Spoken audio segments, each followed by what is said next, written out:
कि संसद में दहाड़ेगा जब शेर नगीने से, संसद में दहाड़ेगा जब शेर नगीने से, पूछेंगे सभी दुश्मन माथे को पसीने से। आवाज नगीना की ये खुल के उठाएगा चंद्रशेखर आजाद। एकत्र होकर भी दरिया से जंग करते हैं, इन्हें बचाना समंदर की जिम्मेदारी है। दुआ करो कि सलामत रहे वजूद इनका, ये एक चिराग कई आंधियों पे भारी।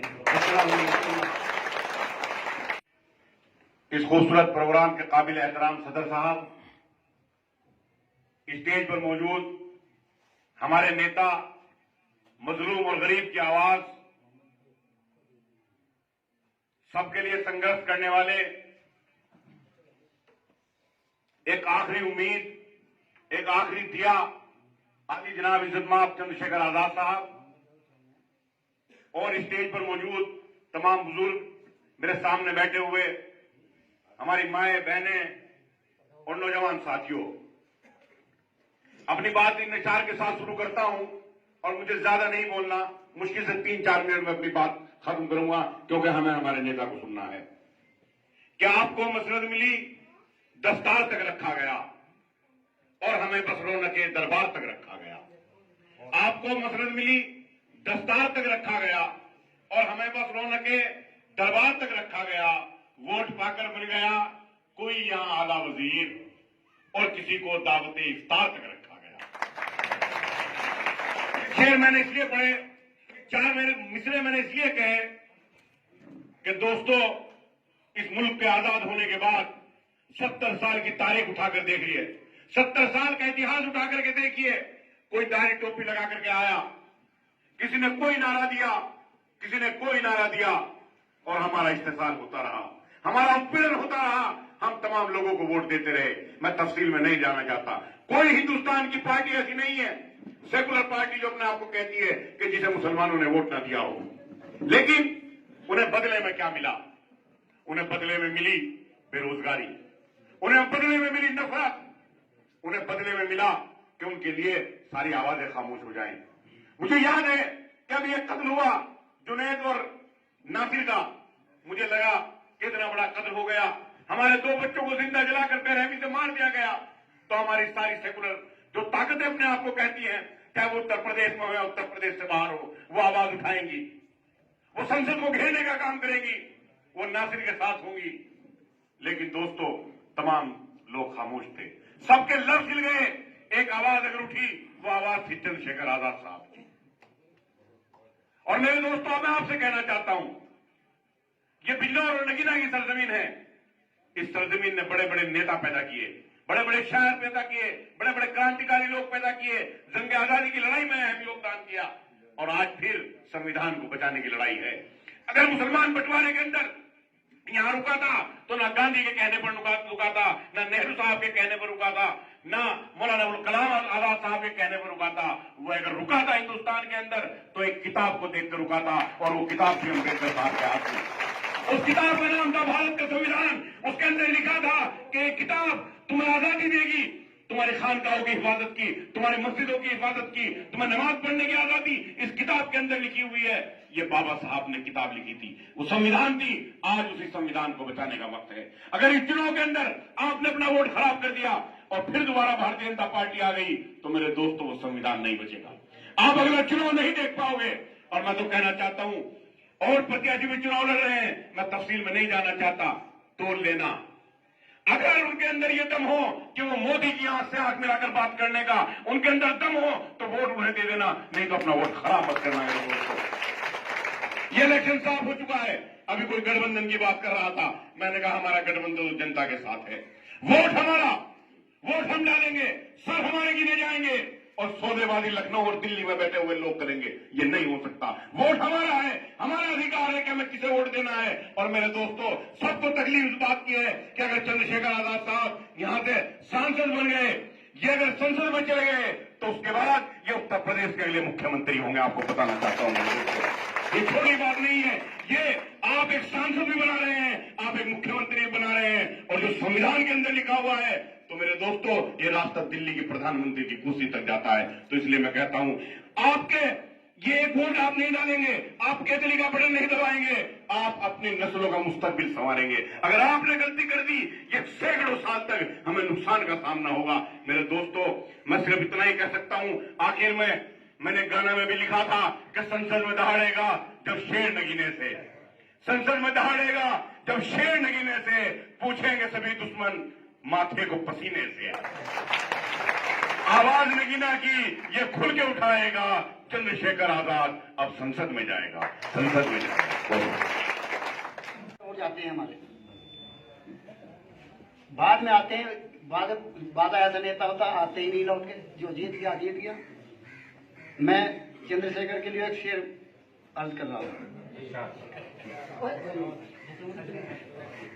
जब हवा चलती है तो पौधे झूम जाते हैं, जब हवा चलती है तो पौधे झूम जाते हैं, और जब नए दोस्त मिलते हैं तो पुराने भूल जाते हैं।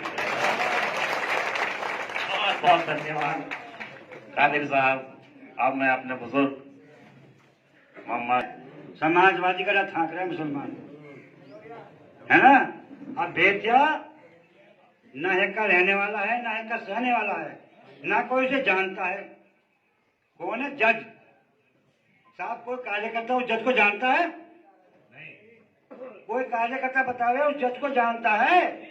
जो मुलायम सिंह के लड़के ने नगीना विधानसभा में भेजा, किसी कार्यकर्ता ने कोई मशवरा नहीं करा, और 3 महीने से 6 महीने से चंद्रशेखर से मशवरा करके और चंद्रशेखर को धोखा दे दिया। एक सीट 80 सीट में से एक सीट चंद्रशेखर ने मांगी थी। क्या मुलायम सिंह का लड़का 80 सीट जीत लेगा? हैं? एक सीट भिखारी के रूप में मांग रहे थे हम लोग कि एक सीट चंद्रशेखर को दे दो। क्या 80 सीटों पर चुनाव लड़ेगा? मुसलमान बिकावा है इसका। बस जज को भेज दिया कि जाओ समाजवादी का वोट तुम्हें मिल जाएगा, और बस अपना था के बक्सा थाम लिया वहां और यहाँ भेज दिया। मुसलमान को खराब कर दिया अखिलेश यादव ने। कहाँ है तुम्हारा आजम खां? एक बार भी आजम खां को पास नहीं गया, कोई आंदोलन करा, जेल गया, श्रीपाल रामगोपाल बस वहीं अपने कमरे में कूदे और खेल रहे, मौज उड़ा रहे, समझे नहीं? और मुसलमान का नाम दे रखा कि मुसलमान मुझे वोट देगा। ये 5 विधानसभा थी, इन 5 विधानसभाओं में लौंडिया रहे क्या? कोई आदमी नहीं था उसको इसकी जोड़ का जो जज भेजा है। हाँ, अरे कौन जज है? कितने कितने मंत्री बना के भेज दिए, कितने एमएलए बना के भेज दिए हमने। कोई नगीने के लिए कुछ लाया? एक सूत की फैक्ट्री पड़ी है 50 साल से बंद हुई नगीने में, है? उसके लिए तो 1 रुपया लाया नहीं आज तक। और मुलायम सिंह साहब आते थे और बुनकरों का नाम लेते थे कि बुनकरों मैं तुम्हें इस फैक्ट्री चला के दूंगा। आज तक वो नगीने की फैक्ट्री बंद पड़ी है। भाई मुसलमान को अखिलेश यादव खराब न करे, मुसलमान की मर्जी है। नगीना विधानसभा और नजीबाबाद विधानसभा, धामपुर, ये 5 विधानसभा आती है। उसका एक मेंबर बनाना है हमें, उसे एक मेंबर बनाना है हमें। हमें क्यों खराब करे बार बार मुसलमान का नाम लेके? अरे कोई मुसलमान का कोई वो है क्या? अखिलेश यादव जी हिंदू है, और भी हिंदू है। अरे भाई समाजवादी को कोई वो है क्या चैन? अब चंद्रशेखर आ गए हैं यहाँ, नए दौर के लड़के हैं, बोलने वाले हैं, हौसला है। भाई देखो नगीने विधानसभा के लोगों और नजीबाबाद की विधानसभा के लोगों, तुम्हें कसम है चंद्रशेखर को निकालो। चंद्रशेखर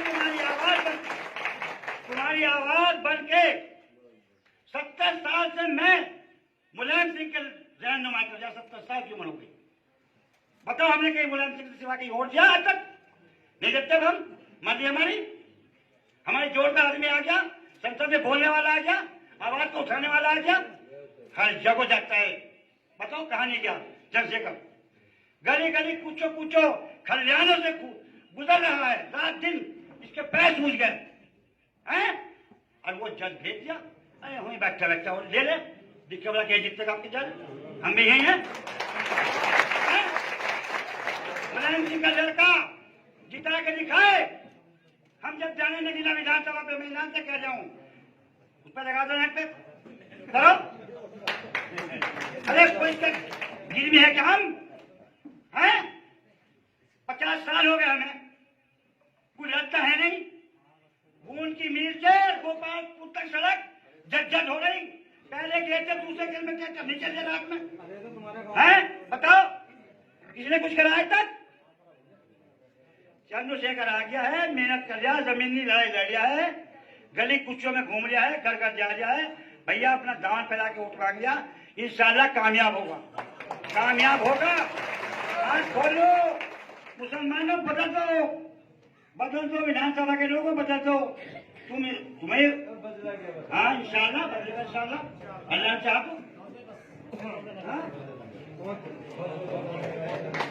हमारे बुजुर्ग की आपने फीलिंग को समझा, वो क्या कहना चाह रहे हैं उनके शब्दों में ही पता था। अब मैं ज्यादा समय न लेते हुए अपने रहबर बड़े भाई एडवोकेट चंद्रशेखर आजाद जी को, जिनके सुनने के लिए आप बेताब थे, वो आमंत्रित करूंगा। बहुत धन्यवाद धर्मेंद्र भाई। यहाँ उपस्थित इस मंच पर इस गांव के और मेरे साथ चल के आए सभी जिम्मेदार लोग और मेरे सामने बैठे इस गांव के और इस क्षेत्र के सभी जिम्मेदार लोगों,